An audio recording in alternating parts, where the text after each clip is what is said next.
Good morning friends. आज जो हम टॉपिक शुरू कर रहे हैं वो है रैंक और नलिटी चैप्टर्स के एग्जाम्पल। चारों जो इसके अंदर मेन टॉपिक्स थे, null space, range space, Sylvester's law and fundamental theorem of vector space homomorphism, ये चारों ही हम कंप्लीट कर चुके थे अपनी प्रीवियस वीडियोज़ के अंदर और अब हम इसके एग्जाम्पल्स पर आए हैं। एग्जाम्पल 1 हमारे पास क्या दिया हुआ है? For the LT T such that R2 to R3 such that, ये एक लीनियर ट्रांसफॉर्मेशन है R2 से R3 पर, यानी कि इस पर U R2 है और V R3 है। इन दोनों के बीच में ट्रांसफॉर्मेशन T है, वो किस टाइप से डिफाइंड है? Such that T of x1 x2 is equal to x1 minus x2, x2 minus x1 minus of x1, ये माइनस ऑफ x1 है। अब हमें इसके अंदर क्या निकालना है? फाइंड अ बेसिस, एक तो बेसिस निकालना है and dimension of its range space and its null space. हमें रेंज स्पेस और नल स्पेस की डायमेंशन निकालनी है, उसके बाद वेरीफाई करके दिखाना है सिल्वेस्टर्स लॉ या फिर रैंक नलिटी थ्योरम का जो रिजल्ट था, rank of T plus nullity of T is equal to dimension of U. यहाँ पर यू क्या है? R2, तो यहाँ पर डायमेंशन ऑफ R2 आया। तो ये था सिल्वेस्टर्स लॉ। हम वन बाय वन हर चीज़ को प्रूव करते जाएंगे। सबसे पहले हम डायमेंशन ऑफ नल स्पेस निकालेंगे, यानी कि सबसे पहले नल स्पेस देखेंगे इस वेक्टर के अंदर क्या है और उसके बाद उसकी डायमेंशन निकालेंगे। तो अब नल स्पेस ऑफ U निकालने के लिए सबसे पहले हम एक बार रिमाइंड करते हैं बाय डेफिनेशन नल स्पेस क्या था। नल स्पेस के डेफिनेशन के अंदर हमने देखा था U बिलोंग टू U। अब के बाद कैपिटल U की वैल्यू क्या है? R², तो यहाँ पर R2 पुट कर देंगे। Such that T of U is equal to 0 belong to R3। क्योंकि ये T ऑफ U की इमेज है 0, तो इमेजेस हमेशा बाद वाले वेक्टर में से आती हैं, तो ये R3 में से आएंगी। अब नल स्पेस जो है उसके मेंबर्स हम U में से लेते हैं और अब की बार U है R2, तो R2 के मेंबर लेंगे। R2 में मेंबर किस टाइप के आएंगे? 2 डायमेंशनल x1 x2 टाइप के। तो R2 में से कोई मेंबर लिया हमने, let U is equal to x1 x2 belong to R2 be an arbitrary element. ये कोई भी एक आर्बिट्ररी एलिमेंट लिया हमने नल स्पेस में से, ठीक है। अब क्योंकि ये U नल स्पेस का मेंबर है तो इस पर ट्रांसफॉर्मेशन लगाने के बाद रिजल्ट क्या आएगा? 0, यानी कि इसकी इमेज 0, ठीक है। अब U की हम इसके अंदर वैल्यू पुट कर देंगे, x1 x2 is equal to 0, क्योंकि ये नल स्पेस का मेंबर था, ठीक है। अब T ऑफ x1 x2 है क्या? क्वेश्चन में से देखेंगे, x1 minus x2, x2 minus x1 और माइनस ऑफ x1। ये हमने स्टेप के अंदर क्या किया? इस चीज़ की वैल्यू पुट कर दी। अब ये कहाँ का मेंबर है? 0 वेक्टर है ना, ये 0 वेक्टर इमेज है तो बाद वाले वेक्टर का सबसेट आएगा, यानी कि इसकी इमेजेस यहाँ पर गई तो यहाँ का कोई वेक्टर है। अब ये R3 है तो R3 के अंदर मेंबर किस टाइप के आएंगे? 3 डायमेंशन, ठीक है। तो अब जब हम कंपेयर करके वैल्यूज़ निकालेंगे तो क्या? x1 minus x2 is equal to 0, first को फर्स्ट के इक्वल, सेकेंड को सेकेंड के इक्वल और minus x1 is equal to 0। यहाँ से अगर हमने वैल्यूज़ निकाली तो x1 भी 0 आएगा और x2 भी 0 आएगा, ठीक है। तो इन इक्वेशंस को सॉल्व करने के बाद x1 और x2 की सिर्फ एक ही वैल्यू आई, वो है 0 और 0, यानी कि ओनली मेंबर जो हमारे पास नल स्पेस के अंदर एक ही मेंबर आएगा वो क्या है? 0 वेक्टर। इसका मतलब नल स्पेस के अंदर सिर्फ 0 वेक्टर आएगा। अब क्योंकि नल स्पेस के अंदर सिर्फ 0 वेक्टर है तो नलिटी ऑफ T हम क्या लेते हैं? Dimension of null space. Nullity of T क्या लिया? डायमेंशन ऑफ नल स्पेस, यानी कि 0, ठीक है। ये तो हुआ फर्स्ट पार्ट प्रूफ। अब इसके बाद हमने क्या निकालना है, रेंज स्पेस ऑफ टी और उसकी डायमेंशन। ठीक है, तो फर्स्ट पार्ट यहीं तक था। अब नेक्स्ट पे आते हैं। अब एक बार रिमाइंड करते हैं रेंज स्पेस के अंदर किस टाइप के मेंबर्स थे। रेंज स्पेस के अंदर मेंबर्स थे जिनकी कोई ना कोई प्री इमेज हमारे पास एग्जिस्ट करती हो U में, और यहाँ पर U है R2 यानी कि R3 के वो वेक्टर्स जिनकी प्री इमेज R2 के अंदर एग्जिस्ट करती है। ठीक है, अब इसके अंदर जो हमारे पास ट्रांसफॉर्मेशन दी हुई थी एक बार वो नोट कर लेते हैं। T ऑफ x1 x2 की वैल्यू दी हुई थी हमारे पास x1 minus x2, x2 minus x1 और माइनस ऑफ x1। ठीक है, अब रेंज स्पेस का मेंबर इमेजेस के सेट में से आएगा यानी कि R3 में से कोई मेंबर आएगा, क्योंकि रेंज हमेशा V वेक्टर में से आती है और V इसमें U to V अगर ट्रांसफॉर्मेशन हो तो V वेक्टर्स में से आती है, ज़रूर वो R3 टाइप का ही आएगा।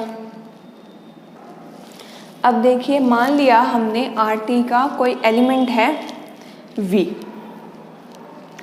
अब क्योंकि V RT का है तो ज़रूर इसकी कोई प्री इमेज एग्जिस्ट करती है, तो हम ये लिख सकते हैं दस देयर एग्जिस्ट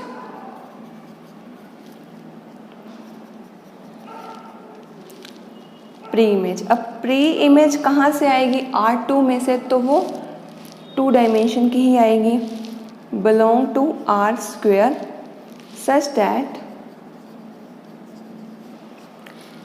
इस एलिमेंट की इमेज आए V। तो V की कोई ना कोई प्री इमेज हमारे पास एग्जिस्ट कर गई, इक्वल आएगा यहाँ पर।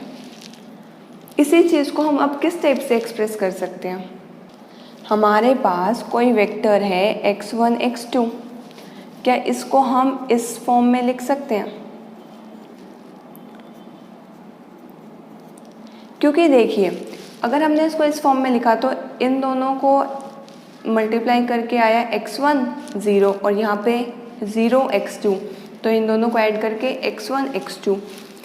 ये 1 0 और 0 1 2D के अंदर क्या है, स्टैंडर्ड वेक्टर्स, और इनको हम डिनोट करते E1 E2 से। मान लीजिए R3 में होता तो 1 0 0 E1, 0 1 0 E2 and 0 0 1 is E3। तो इस टाइप से स्टैंडर्ड वेक्टर्स हमारे पास डिफाइन होते हैं। अब देखिए, x1 1 0 प्लस x2 0 1, तो यहाँ पर हम इस चीज़ को नाम देते हैं E1 का और इसको E2 का। जहाँ पर हम साइड में लिख देंगे हमने E1 E2 क्या माना, वैसे हम हमेशा इन्हीं को ही मानते हैं, इनको स्टैंडर्ड वेक्टर्स बोलते हैं। अब देखिए, इसी पर यानी कि इस इक्वेशन पर अगर हम ट्रांसफॉर्मेशन लगाएं तो क्या आएगा, T ऑफ x1 x2 आएगा लेफ्ट हैंड साइड पे तो, और राइट हैंड साइड पे क्या आएगा, x1 E1 plus x2 E2। ठीक है, तो इसको ओपन करके क्या आया, x1 T of E1 plus x2 T of E2। ठीक है, इस टाइप से हम कब इसको एक्सपेंड कर सकते हैं, जब हमारे पास T लीनियर ट्रांसफॉर्मेशन दिया हो। और अब की बार हमारे पास क्वेश्चन के अंदर गिवन था T एक लीनियर ट्रांसफॉर्मेशन है, तो हम यहाँ पे रीज़न भी क्या लिखेंगे, T इज़ लीनियर ट्रांसफॉर्मेशन। ठीक है, अब T ऑफ E1 एक बार निकाल के देखते हैं, यानी कि T ऑफ 1 0। अब लगाइए, इसी इक्वेशन का हमने यूज़ करना है, इस इक्वेशन को लगाकर यूज़ करके हम अगर वैल्यू निकालें तो क्या आएगा। फर्स्ट वैल्यू लिखने के लिए एक तो 3D में आएगा आंसर, R3 का कोई ना कोई एलिमेंट आएगा आंसर। तो फर्स्ट मेंबर जब लिखते हैं तो x1 minus x2, 1 minus 0 is 1, x2 minus x1 is -1 and minus of x1 is -1। तो T ऑफ E1 आया 1 -1 -1। सिमिलरली T ऑफ अगर E2 निकालें, जहाँ पर E2 की वैल्यू है 0 1, तो फर्स्ट वेक्टर हम निकालेंगे x1 माइनस x2 यानी कि -1, second vector x2 minus x1 1, third vector minus of x1 यानी कि 0। ये तो क्या आई, E1 और E2 के ट्रांसफॉर्मेशंस की वैल्यू। अब हमारे पास अगर T of E1 T of E2 इन दोनों के वैल्यू सब्स्टिट्यूट कर दें तो हम T ऑफ x1 x2 की वैल्यू कुछ हद तक निकाल सकते हैं। तो T ऑफ x1 x2 क्या आया, x1 as it is then T of E1 यानी कि 1 -1 और -1 plus x2 as it is और T ऑफ E2 आया -1 1 0। ठीक है, अब T ऑफ x1 x2 क्या था, T of x1 x2 v था, v की वैल्यू क्या आ गई, x1 into 1 -1 -1 plus x2 -1 1 and 0। ठीक है, अब ये जो v वेक्टर है ये कहाँ का है, रेंज का। रेंज का मतलब R3 का कोई ना कोई वेक्टर है। इस बात से हम ये कंक्लूजन निकाला कि RT is spanned by the vectors this and this. ठीक है, क्योंकि V कोई भी एक आर्बिट्रेरी एलिमेंट था तो हम ये चीज़ कह सकते हैं। 1 -1 एंड -1 एंड -1 1 0 स्पैन कर रहे हैं RT को। अब देखिए हम निकालते हैं डायमेंशन। अभी जस्ट हमने कहा रेंज के किसी भी वेक्टर को हम 1 -1 -1 और -1 1 0 के लीनियर कॉम्बिनेशन में लिख सकते हैं। तो अगर हमें ज़ीरो वेक्टर को इनके लीनियर कॉम्बिनेशन में लिखना हो तो यानी कि A1 1 -1 -1 प्लस B -1 1 और 0। ये A B तो कहाँ के हैं, फील्ड F के। अब ज़ीरो वेक्टर को भी हमने इन्हीं दोनों के लीनियर कॉम्बिनेशन के अंदर लिख दिया जहाँ पर A और B क्या थे, कोई भी स्केलर्स थे। अब देखिए ये A है, एक बार इसको सॉल्व करके देखते हैं क्या आएगा। फर्स्ट वैल्यू आएगी यहाँ से A और यहाँ से -B, तो A -B, यहाँ से -A और वहाँ से B, यहाँ से -A। ठीक है, इज इक्वल टू 0 कहाँ का है, रेंज स्पेस का एलिमेंट है यानी कि 0 R3 का कोई वेक्टर है, इसलिए 3 डायमेंशन में आएगा। अब अगर हम कंपेयर करके देखें तो A -B 0, -A plus B is equal to 0 और -A इज इक्वल टू 0, यानी कि यहाँ से आया A इक्वल टू 0 और इसी वैल्यू को अगर ऊपर पुट कर दिया तो B भी क्या आ गया, 0। जब किन्हीं वेक्टर्स के लीनियर कॉम्बिनेशन को 0 के इक्वल रखें और वो दोनों स्केलर्स या वो सारे स्केलर्स जो हमने उसके अंदर यूज़ किया उनकी वैल्यू 0 आ जाए तो हम ये कह सकते हैं कि वो Li थे। तो यहाँ से हम ये कंक्लूड कर सकते हैं कि 10 1 -1 -1 एंड -1 1 0 आर Li। अब Li हैं, यही दोनों वेक्टर स्पैन भी करते हैं तो they form the basis of RT।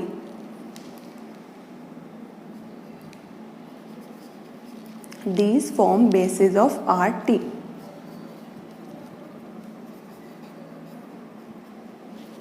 ठीक है, अब देखिए कितने वेक्टर्स हैं, ये 2।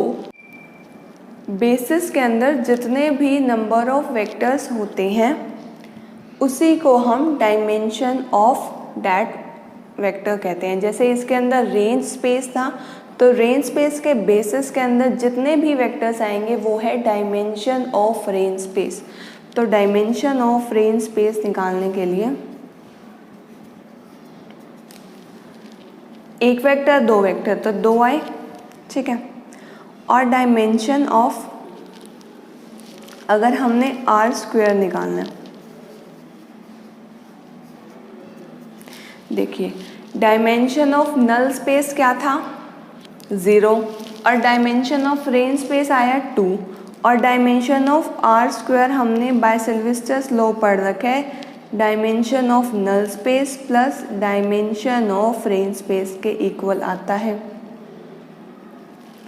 नल स्पेस के अंदर कितने वेक्टर्स थे, 0 + 2 इज इक्वल टू 2, यानी कि सिल्वेस्टर्स लॉ वेरीफाइड क्योंकि R² या R2 की डायमेंशन भी 2 ही थी। ठीक है, अब नेक्स्ट एग्जाम्पल पे आते हैं। अब सेकेंड क्वेश्चन की स्टेटमेंट है, find a linear transformation T such that R3 to R3 whose range space is spanned by the vectors 1 2 3 and 4 5 6। अब हमें इस क्वेश्चन के अंदर रेंज स्पेस के कुछ वेक्टर्स दिए हुए हैं जिनसे रेंज स्पेस स्पैन कर रहा है और हमें लीनियर ट्रांसफॉर्मेशन इसके अंदर निकालनी है। तो लीनियर ट्रांसफॉर्मेशन निकालने के लिए हमें किस टाइप से इस क्वेश्चन को स्टार्ट करना है। पहले तो एक चैप्टर 4 के अंदर हमने एक रिजल्ट किया था, वो रिमाइंड करते हैं उसकी स्टेटमेंट क्या थी। अब एक बार हम उस रिजल्ट पे गौर करते हैं। जब हमारे पास u से v में कोई लीनियर ट्रांसफॉर्मेशन t गिवन हो और v बिलोंग कर रहा है रेंज स्पेस में, अगर रेंज स्पेस में है तो ज़रूर इसकी कोई ना कोई प्री इमेज एग्जिस्ट करेगी, डैट इज़ u। और हमारे पास कोई बीटा है जिसकी वैल्यू है u1 u2 up to un। ये क्या है, बेसिस ऑफ UNF, जहाँ पर डायमेंशन ऑफ UN है। तो उस केस के अंदर रेंज स्पेस जो है वो T of U1 T of U2 up to T of UN vectors आते हैं। तो इसमें इतना सब कुछ याद रखने की रिक्वायरमेंट नहीं है, हमें सिर्फ ये ध्यान में रखना है कि range space is spanned by images of U1 U2 U3 up to UN। ठीक है, तो यही रिजल्ट हमने अब इस क्वेश्चन के अंदर यूज़ करना है। देखिए, अब इसमें दिया हुआ range space is spanned by the vectors 1 2 3 and 4 5 6, but range space is subset of V, यानी कि अगर U2 V अगर ट्रांसफॉर्मेशन होती तो रेंज स्पेस यहाँ का सबसेट आता। तो रेंज स्पेस ज़रूर ही 3 डायमेंशन टाइप का आएगा, मतलब उसके अंदर 3 वेक्टर्स आएंगे। ठीक है, तो सबसे पहले हमें पता है R3 के केस में हम जो स्टैंडर्ड वेक्टर्स लेते हैं वो क्या लेते हैं, वो ये लेते हैं E1 E2 एंड E3, जहाँ पर E1 1 0 0 है, E2 0 1 0 है एंड E3 0 0 1। अब हमें पता है R3 जो क्या है, 3 डायमेंशनल वेक्टर स्पेस है और E1 E2 E3 क्या है, स्टैंडर्ड बेसिस ऑफ R3। तो ज़रूर स्टैंडर्ड बेसिस से उनकी एक यहाँ पर यूनिक लीनियर ट्रांसफॉर्मेशन एग्जिस्ट करेगी such that T of E1 is equal to first vector, that is 1 2 3। T of E2 is equal to second vector जो गिवन है 4 5 6। T ऑफ E3, अब देखिए कुछ गिवन नहीं है लेकिन हम कुछ ना कुछ मानते तो हैं। तो देखिए क्वेश्चन को इजी बनाने के लिए हम यहाँ पर 0 0 0 मान लेंगे। अगर कुछ और मानते हैं 1 1 1 2 2 2 1 2 3, then the answer is also correct, but हम क्वेश्चन को इजी बनाने के लिए 0 0 0 मान रहे हैं। ऑल्सो हमें क्वेश्चन के अंदर गिवन क्या है, range space is spanned by these vectors, इन वेक्टर्स से स्पैन्ड है RT इज स्पैन्ड बाय। ठीक है, यानी कि इसको हम लिख सकते हैं इन 3 वेक्टर से स्पैन है 4 5 6 and third is 0 0 0, these 3 vectors. उसके बाद what is 1 2 3, 1 2 3 is T of E1, 4 5 6 is T of E2 and 0 0 0 is T of E3। ठीक है, अब हमें पता है हर x1 x2 x3 जो R3 के अंदर है, हमें कोई ये जो स्टैंडर्ड बेसिस है इनके लीनियर कॉम्बिनेशन में हम हर x जो कि R3 का है उसको लिख सकते हैं। तो हमने x1 x2 x3 को स्टैंडर्ड बेसिस के अंदर लिख के दिखाया। इसी टाइप से लिखते थे हम स्टैंडर्ड बेसिस के लीनियर कॉम्बिनेशन में। अब देखिए यहाँ पर 1 0 0, what is 1 0 0, E1 x2 E2, क्योंकि 0 1 0 E2 की वैल्यू है एंड x3 E3। ठीक है, अब इसके बाद अगर हम दोनों साइड्स पे ट्रांसफॉर्मेशन लगाई, यानी कि ट्रांसफॉर्मेशन ऑपरेट करने के बाद ये आया। अब राइट हैंड साइड को और खोलते हैं, x1 T of E1 plus x2 T of E2 plus x3 T of E3। ठीक है। अब T of E1, T of E2, T of E3 की हमारे पास ऑलरेडी वैल्यूज हैं, दिस एंड दिस, इन तीनों वैल्यूज को सब्स्टिट्यूट करना है। अब इसके बाद x1 यहाँ से आएगा 4x2, सबका फर्स्ट वेक्टर लिखेंगे plus 0, 2 of x1 plus 5x2, next 3x1 plus 6x2। अगर हम t ऑफ E3 की वैल्यू कुछ और लेते तो रिक्वायर्ड ट्रांसफॉर्मेशन कुछ और आती, दैट इज ऑल्सो करेक्ट। बस यही लीनियर ट्रांसफॉर्मेशन थी, लीनियर ट्रांसफॉर्मेशन जो हमें इस क्वेश्चन के अंदर निकालनी थी। ठीक है, अब नेक्स्ट क्वेश्चन नंबर 3 पे चलते हैं। अब देखिए एग्जांपल नंबर 3 की स्टेटमेंट क्या है। If T R4 to R3 be a linear transformation defined by t of E1 this, t of E2 this and t of E3 this। यहाँ पर E1, E2, E3 and E4 are standard vectors. Standard vectors कहाँ के? R4 के, क्योंकि T of U equal to V आता है और यहाँ पर u R4 है और v R3 है। ठीक है, तो हमें वेरीफाई क्या करना है? सिल्वेस्टर्स लॉ, यानी कि rank of t plus nullity of t is equal to dimension of R4 that is 4। तो इसका सॉल्यूशन स्टार्ट करते हैं। अब देखिए हमारे पास क्या दिया हुआ है इसके अंदर, T R4 to R3 be a linear transformation. अब क्योंकि ये लीनियर ट्रांसफॉर्मेशन है जहाँ पर u की वैल्यू R4 है और v की वैल्यू R3 है, और हमें पता है रेंज स्पेस जो है वो इसका सबसेट आता है, तो यानी कि रेंज स्पेस सबसेट आएगा R3 का। ठीक है, और रेंज स्पेस के अंदर मेंबर्स कौन से आते हैं? जिनकी कोई ना कोई प्री इमेज एग्जिस्ट करती हो। u में यहाँ पर u क्या है? R4, यानी कि जिनकी प्री इमेज R4 के अंदर एग्जिस्ट करे। तो हमने मान लिया कोई मेंबर है y जो कि रेंज स्पेस का मेंबर है। अब क्योंकि ये रेंज स्पेस का मेंबर है तो ज़रूर इसका कोई x टाइप का प्री इमेज एग्जिस्ट करेगा R4 में।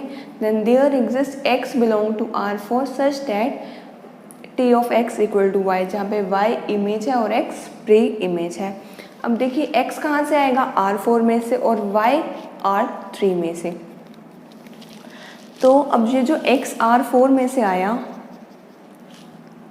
x बिलोंग टू R4, यानी कि x के मेंबर्स किस टाइप के आएंगे? x1, x2, x3 and x4। ठीक है,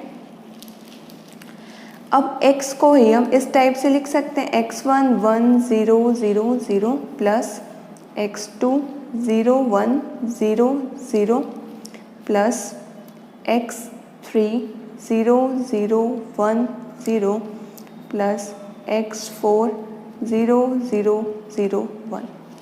देखिए इसके अंदर हमने क्या किया, इसी x को हमने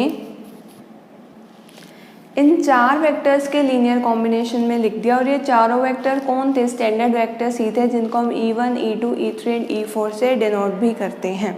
अगर E1, E2, E3, E4 up to 4 हो, यानी कि वो R4 के मेंबर्स हैं, E1, E2 तक हो तो वो R2 के मेंबर्स हैं, E1, E2 up to E3 हो तो वो R3 के मेंबर्स हैं।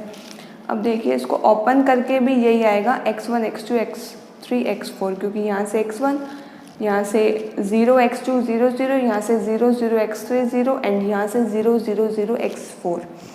तो इनको सॉल्व करके दोबारा x1 x2 x3 and x4 ही आएगा। तो यहाँ पर ध्यान से देखिए, इसको हम क्या लिख सकते हैं? x is equal to x1 E1 plus x2 E2 plus x3 E3 and x4 E4। हमने सिर्फ क्या किया है? इन सभी स्टैंडर्ड वेक्टर्स की वैल्यू सब्स्टिट्यूट किया है। अब अगर ट्रांसफॉर्मेशन ले लें तो यहाँ पर तो आ जाएगा t ऑफ x क्या था? y is equal to x1 t of E1 plus x2 t of E2 plus x3 t of E3 and x4 t of E4। तो ये चार वेक्टर्स आए।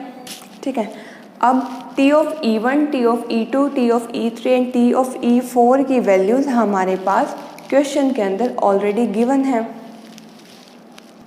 तो इस स्टेप में हमने क्या किया, सिर्फ वैल्यूज़ पुट करनी है। टी ऑफ E1 की वैल्यू क्या है 1 1 1, T of E2 is 1 -1 and 1, T of E3 is 1 0 0 and T of E4 is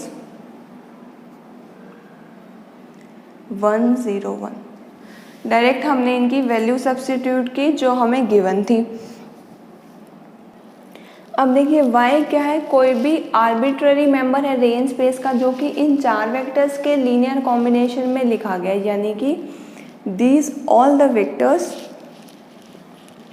ये वो वेक्टर्स हैं जिनके लीनियर कॉम्बिनेशन के अंदर हम y यानी कि R3 का कोई भी वेक्टर लिख सकते हैं। अब देखिए ये y कहाँ का है, ये RT का है। RT क्या था, रेंज स्पेस। RT को हमने 4 वेक्टर्स के लीनियर कॉम्बिनेशन में लिख दिया, यानी कि ये 4 वो वेक्टर्स हैं जिनके लीनियर कॉम्बिनेशन में हम y यानी कि रेंज स्पेस का हर वेक्टर लिख सकते हैं। तो इसका मतलब सिंपली क्या है, रेंज स्पेस यानी कि RT spanned by these vectors. अब देखो हमें पता है रेंज स्पेस हमेशा V का कोई ना कोई सबसेट आता है, यानी कि अगर R4 से R3 पे कोई भी मैपिंग है तो ज़रूर रेंज स्पेस R3 का कोई सबसेट आएगा। ठीक है, R3 यानी कि सबसेट आएगा वो R3 का, ये हम ऑलरेडी लिख चुके हैं। लेकिन ये तो 4 वेक्टर्स हैं तो ये Li नहीं हो सकते, दीज मस्ट बी LD, क्योंकि रेंज स्पेस या तो 3 आएगा या 3 से कोई छोटा आएगा, 4 वेक्टर्स के लीनियर कॉम्बिनेशन का नहीं आ सकता। तो मैक्सिमम जो है Li वेक्टर्स वो 3 ही आ सकते हैं। अब ये 4 वेक्टर्स हैं तो ये ज़रूर LD हैं। तो इसमें से सबसे पहले हम फर्स्ट 3 वेक्टर्स को Li चेक करते हैं या नहीं है। अब देखिए हमें फर्स्ट 3 वेक्टर्स को Li चेक करना है। Li हम पहले भी बहुत बार चेक कर चुके हैं, उनका लीनियर कॉम्बिनेशन इक्वल टू 0 रखना है और उन तीनों स्केलर्स को अगर वो 0 आ गए, तीनों ही स्केलर्स यानी कि all scalars are 0, then these sets are Li, otherwise they are LD। तो सबसे पहले देखिए ये हमने फर्स्ट 3 वेक्टर्स लिए, 1 1 1, 1 -1 1 एंड थर्ड इज 1 0 0। इनका लीनियर कॉम्बिनेशन 0 के इक्वल रखा। अब 0 इन तीनों की क्या है, इमेज, मतलब किसी भी इमेज के वेक्टर को यानी कि रेंज स्पेस के वेक्टर को हम इन तीनों के लीनियर कॉम्बिनेशन में लिख सकते हैं या नहीं। हम ये चेक कर रहे हैं ना कि ये Li है या नहीं। तो रेंज का मेंबर R3 का आएगा ना कि R4 का, तो R3 का ही हमने लिखा है। अब एक बार अगर हम कंपेयर करें तो फर्स्ट वाले वेक्टर यहाँ से तो आएगा फर्स्ट वैल्यू A, यहाँ से B और यहाँ से C, A + B + C is equal to 0। Second आएगी A - B + 0 × C is equal to 0, यानी कि इसको हम कर सकते हैं 0 ही एक टाइप से। थर्ड आएगा A + B + 0 is equal to 0। अब देखिए सबसे पहले जो सबसे आसान काम है इक्वेशंस को सॉल्व करना वो है सेकंड और थर्ड इक्वेशन को सॉल्व करना। एक है A - B is equal to 0 और एक है A + B is equal to 0। एक बार तो इन दोनों को ऐड कर दीजिए तो ये B कैंसिल और 2A इज इक्वल टू 0, जहाँ से हमने कंक्लूड किया A इज इक्वल टू 0। अगर एक बार हम इन्हें सब्ट्रैक्ट कर दें यानी कि A - B is equal to 0, A + B is equal to 0, negative किया तो सारे साइन चेंज करते हैं हम, ये वाला cancel, -2B is equal to 0, यानी कि B इज इक्वल टू 0। अब A0 B0 अगर हमने फर्स्ट इक्वेशन के अंदर रख दिए, A + B + C is equal to 0 के अंदर A और B अगर हमने 0 रख दिया तो ऑब्वियसली C विल बी 0। जो हमारा मेन मोटिव था A B C all the 3 scalars are 0 वो हम दिखा चुके हैं, यानी कि these 3 vectors are Li for sure. Li है तो these vector form basis because यही तीनों वेक्टर स्पैन भी कर रहे थे। और हमें पता है बेसिस के अंदर जितने भी वेक्टर्स आए वो होती है डायमेंशन ऑफ दैट वेक्टर, यानी कि अगर हम आर टी की बात करें तो आर टी के बेसिस के अंदर जितने भी वेक्टर्स आएंगे वो डायमेंशन ऑफ आर टी होगी। अब देखिए रेन स्पेस के बेसिस के अंदर जितने भी वेक्टर्स आते हैं उसे हम बोलते हैं डायमेंशन ऑफ आर टी। यानी कि अब जैसे रेन स्पेस के अंदर 3 मेंबर्स आए हैं तो डायमेंशन ऑफ आर टी 3 है। इस केस के अंदर dimension of R T is 3 और वो 3 वेक्टर्स कौन से यही है क्योंकि they will span R T and they form a linear independent vectors. और इसी डायमेंशन ऑफ आर टी को हम एक और नाम भी देते हैं rank of T. They all are equivalent.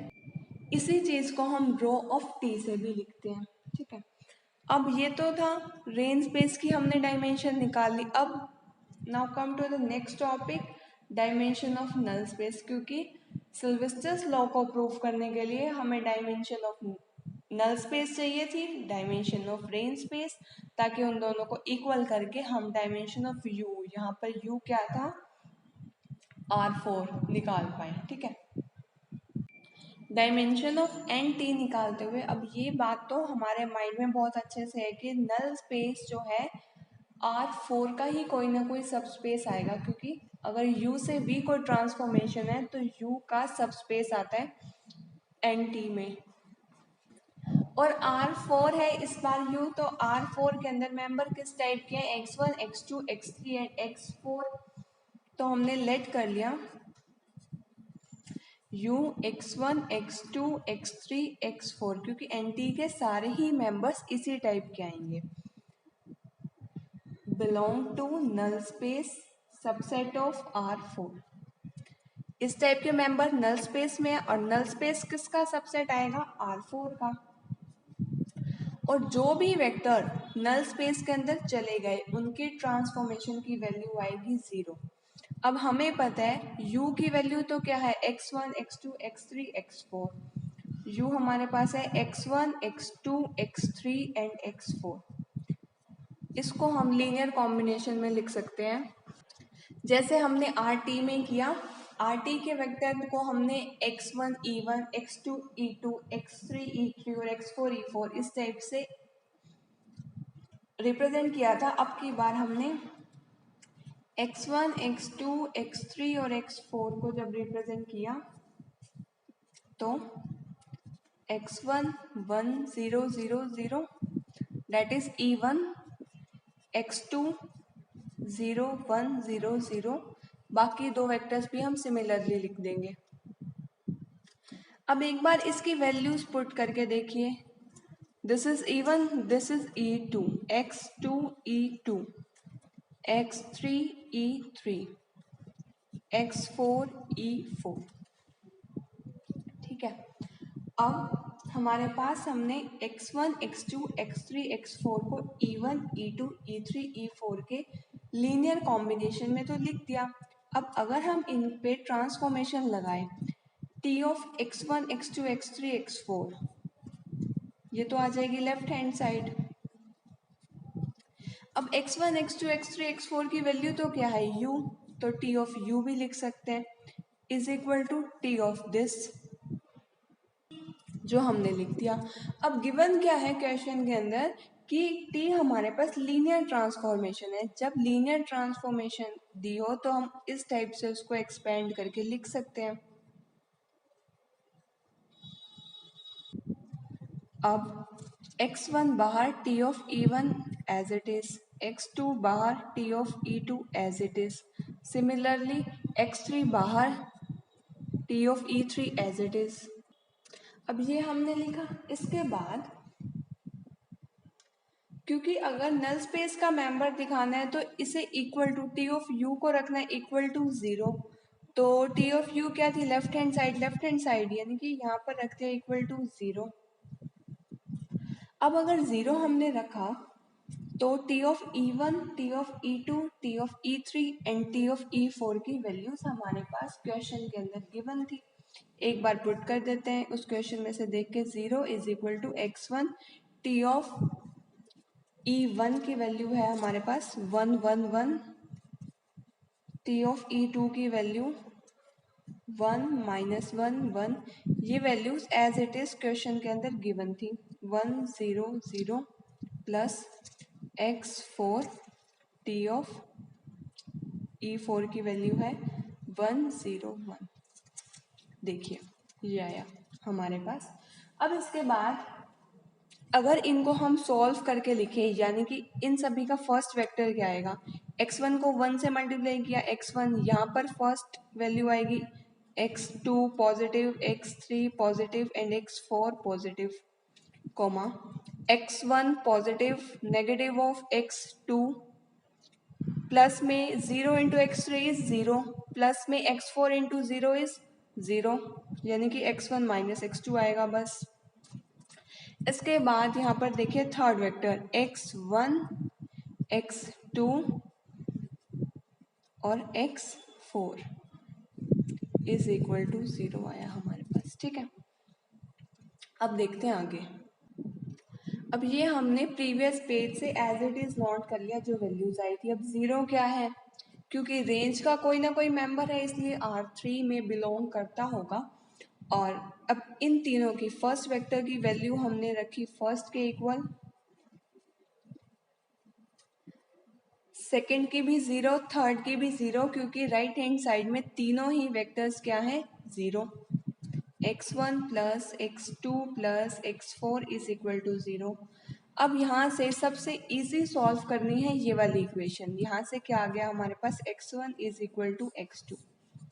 अब x1 को x2 अगर हम इस इक्वेशन में रखें तो क्या आएगा, x1 प्लस में x4 इज इक्वल टू 0, यानी कि 2 of x1 plus x4 is equal to 0, x4 is equal to minus of 2 of x1। x1 को हम x1 लिख सकते हैं, x2 को भी हमने x1 में रिप्रेजेंट कर दिया, x4 को भी। अब x3 को भी देखते हैं क्या लिख सकते हैं। अब अगर हम इस इक्वेशन को सॉल्व करें फर्स्ट वाली को, तो x1 की value as it is, x2 को हम डाल देंगे x1, x3 की वैल्यू एज इट इज, और x4 को हम डाल देंगे minus of 2x1 is equal to 0। These x1 plus x1 is equal to 2x2 minus में 2x1 माइनस में 2x1 कैंसल, x3 की वैल्यू क्या आ गई 0। अब चार values I, x1 equal to x2, यानी कि जो वैल्यू x1 की बाई x2 की, x4 की value negative of 2x1 and x3 is 0। ठीक है, अब ये चारों वैल्यूज हमने निकाल ली। अब देखिए अगर हम इनको रिप्रेजेंट करना चाहें, यानी कि हम अगर किसी वेक्टर u को, u R4 का मेंबर था, तो u is equal to x1 x2 x3 x4 को अगर हम रिप्रेजेंट करना चाहें तो क्या लिख सकते हैं, x1 को x1 as it is, x2 को हम x1, x3 को 0 और x4 को नेगेटिव ऑफ 2x1 पुट कर सकते हैं। अगर हम यहाँ से x1 कॉमन ले लें तो 1 1 0 एंड -2, एक ही वेक्टर आ गया इसके अंदर, जिनके लीनियर कॉम्बिनेशन के अंदर every vector of u can be written. So n of t यानी कि null space is spanned by only this vector, and t is spanned bye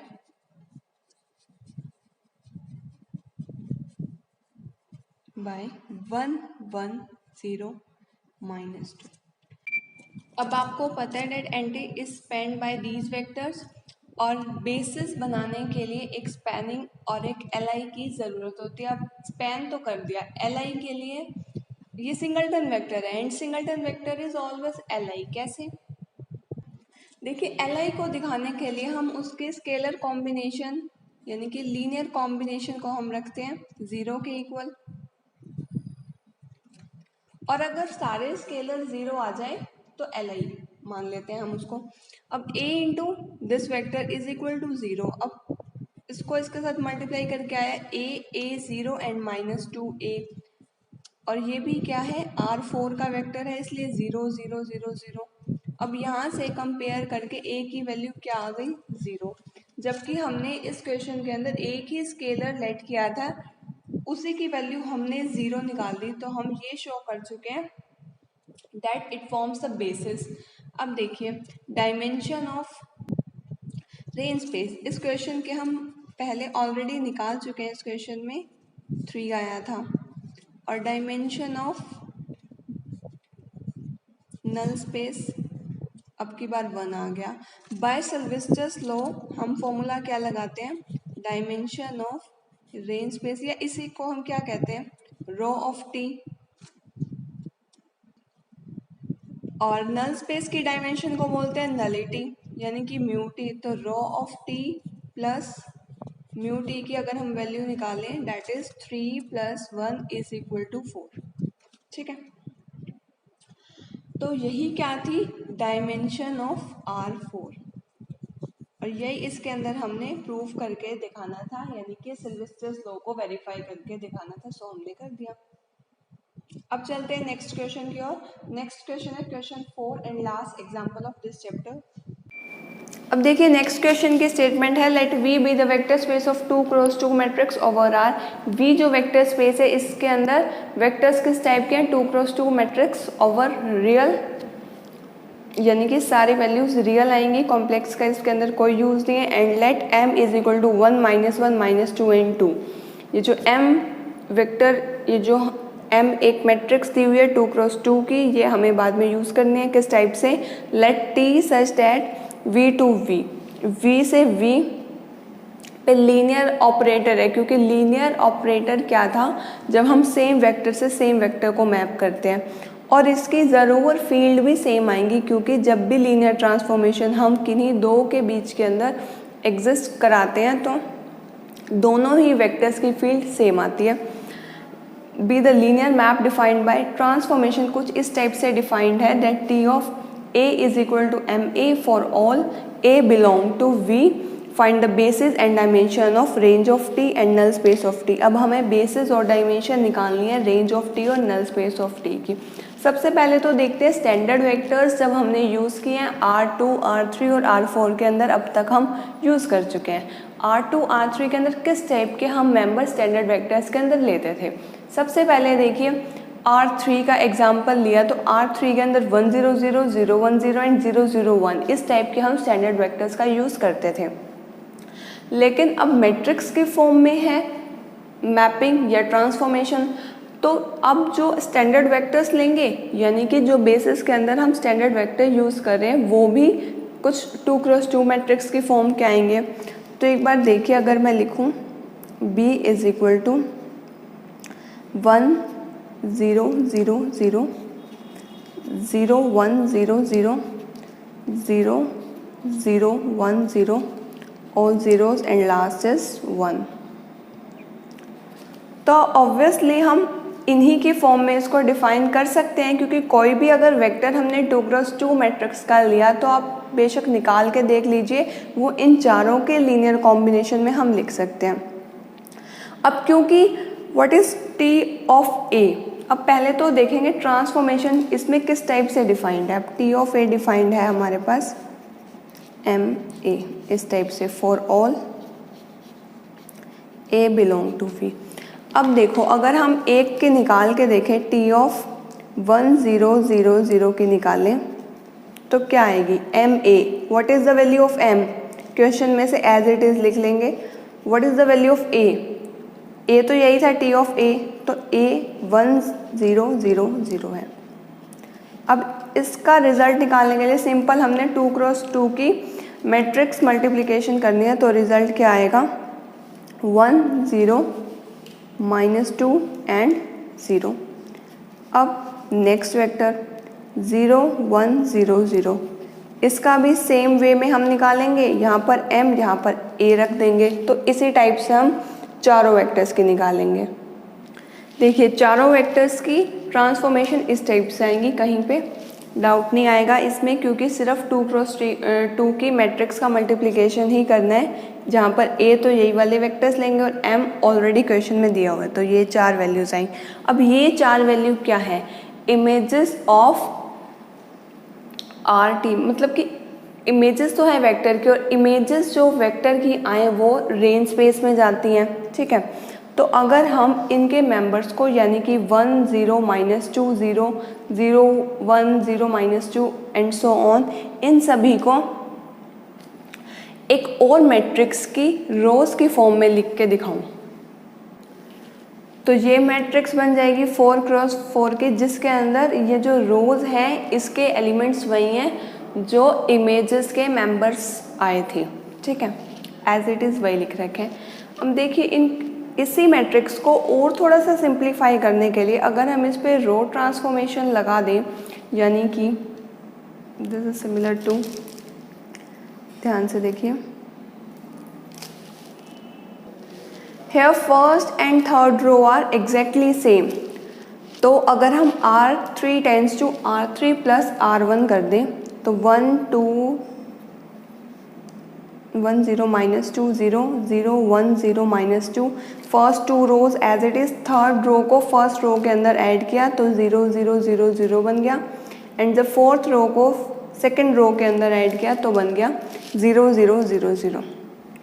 ये क्या बन गई, रो इक्विवेलेंट फॉर्म, क्योंकि रो इक्विवेलेंट फॉर्म क्या थी, किसी भी रो के अंदर सबसे पहला जो नॉन जीरो एलिमेंट है उससे पहले, जैसे सबसे फर्स्ट रो R1 के अंदर नॉन जीरो मेंबर कहाँ पर है, फर्स्ट प्लेस पे, सेकंड में उसके बाद ही आएगा, जैसे कि सेकंड में नॉन जीरो वेक्टर कहाँ पर है, सेकंड पे, एंड थर्ड और फोर्थ है आर होल जीरो रोज, ठीक है। अब इसके बाद ये जो आई है ना 2 रोज, यही Li आएंगी।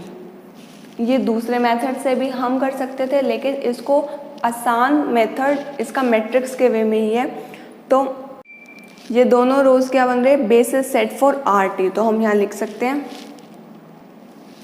दैट ये दोनों वेक्टर 1 0 -2 एंड 0 0 1 0 -2, ये क्या है इसके बेसिस।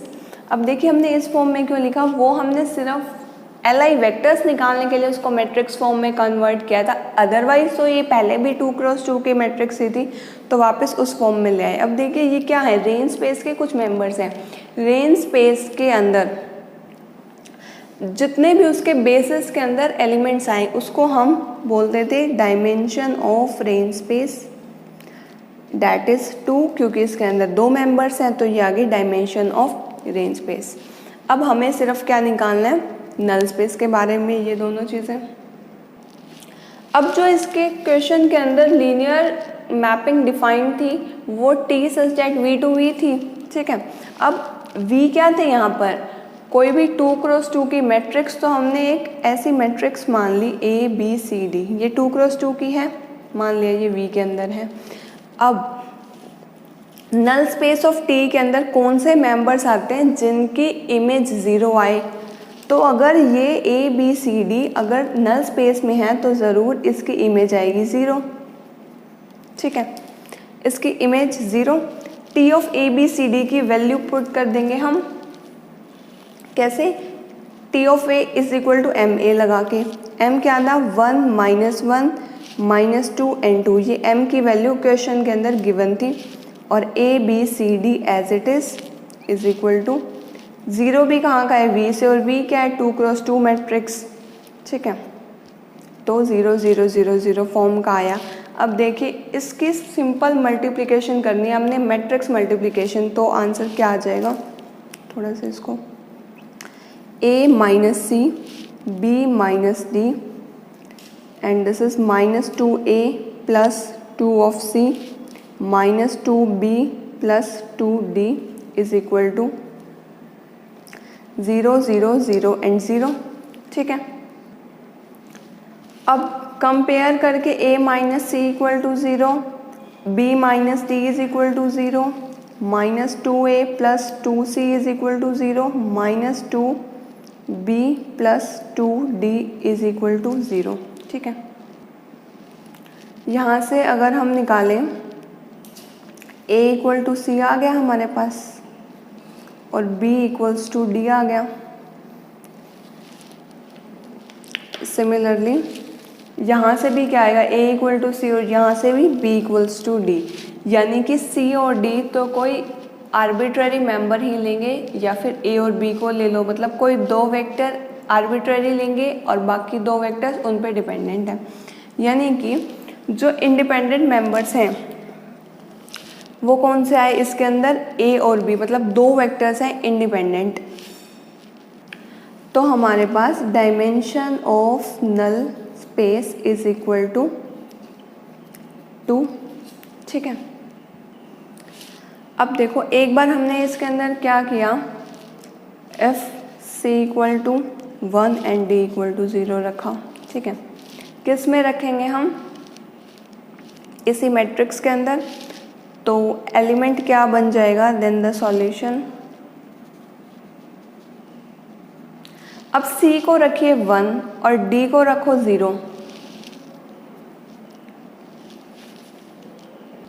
तो ये जो हमने A B C D वाला वेक्टर माना था ये क्या बन जाएगा, देखो A की जगह क्या रखना है, C।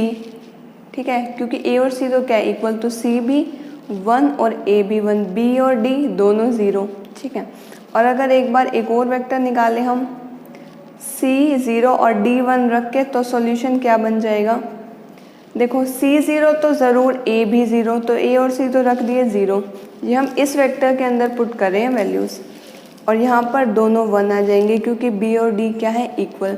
तो बेसिस के अंदर दस the basis of anti is, ये दो ही मेंबर्स आएंगे, that is 1 0 1 0 and 0 1 0 1। So thank you so much for watching my video.